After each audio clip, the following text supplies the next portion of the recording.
This is episode 18. In this episode, we will cover verses 2.64 to 2.72, which are the last 9 verses of chapter 2.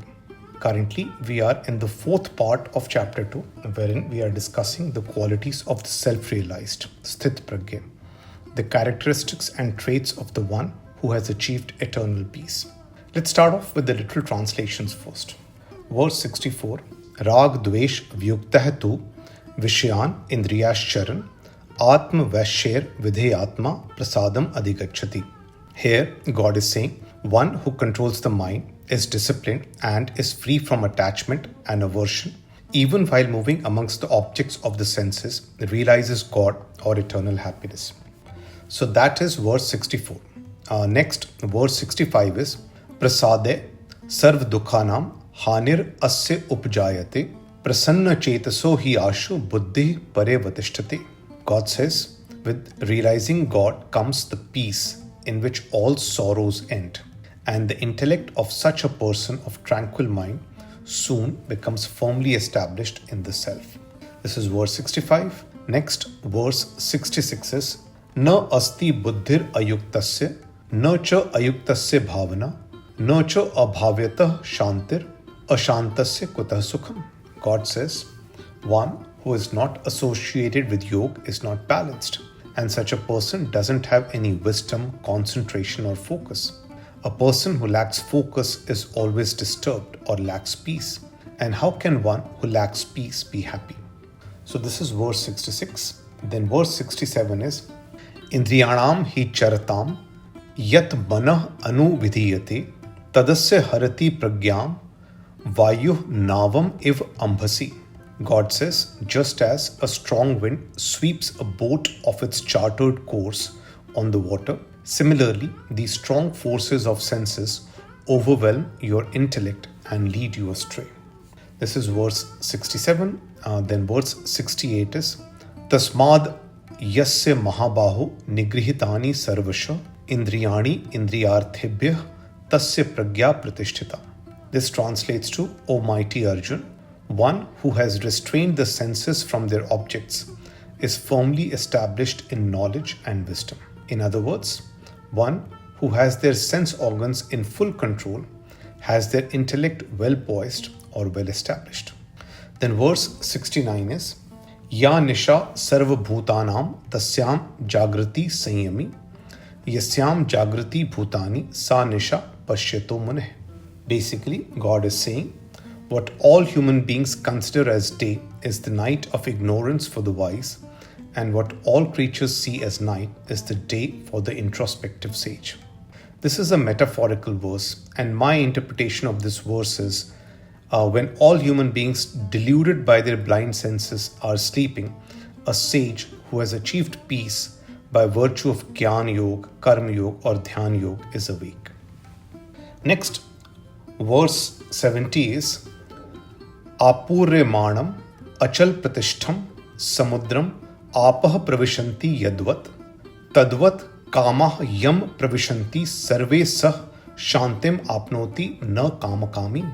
God says, just as the ocean remains undisturbed by the incessant flow of waters from rivers merging into it, likewise the sage who is unmoved despite the flow of desirable objects all around him attains peace, and not the person who strives to satisfy desires.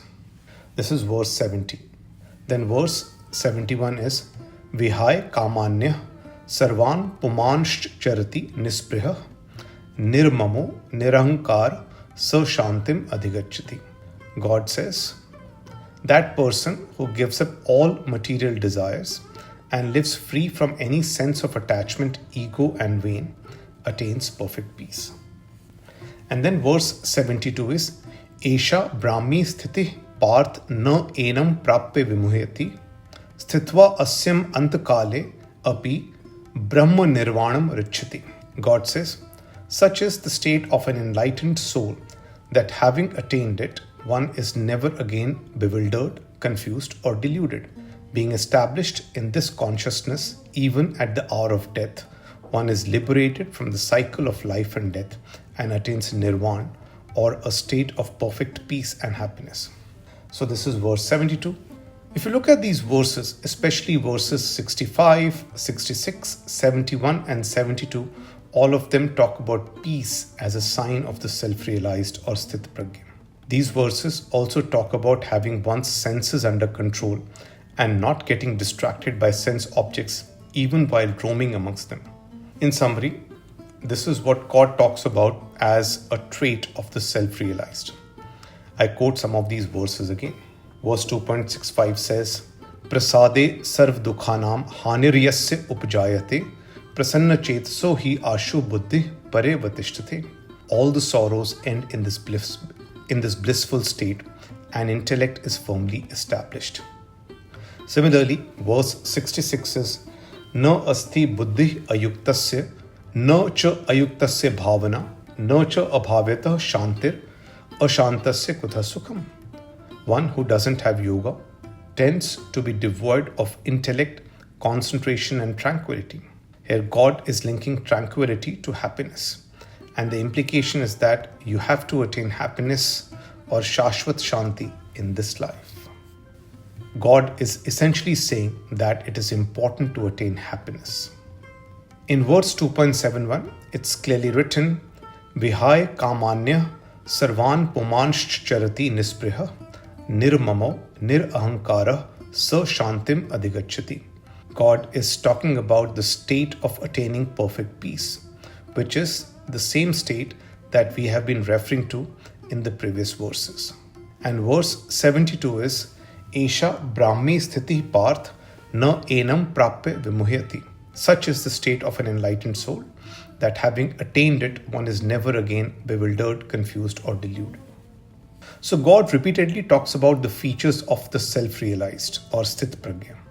And these features are calm, peace, tranquility, similar to what one can see on the face of Lord Buddha or Guru Nanak.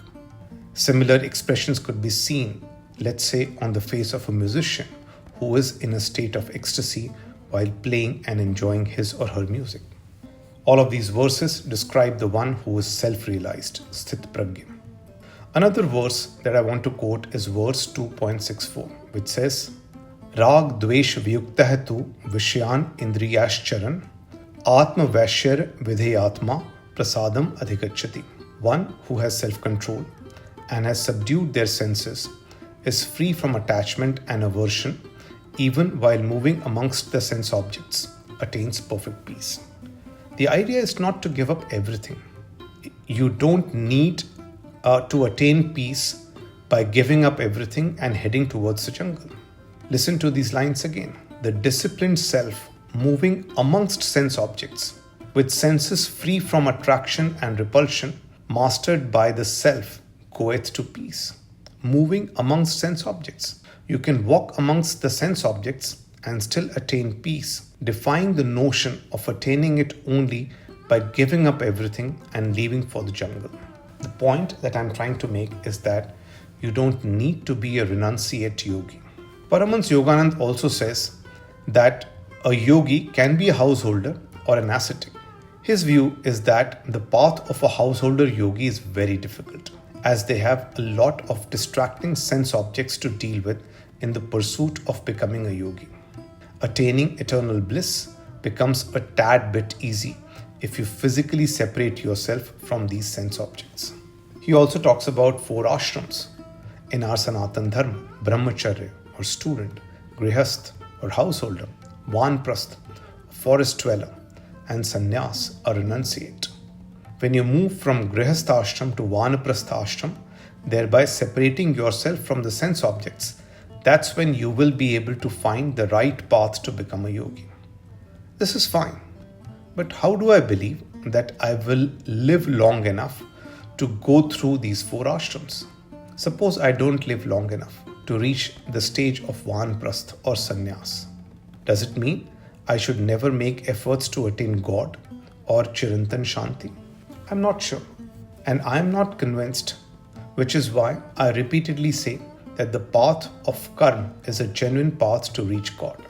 I don't know if the path of a householder yogi is easy or difficult, as I haven't reached there yet. But even if it is difficult, it is a genuine path to God. Anyway, let's stop here.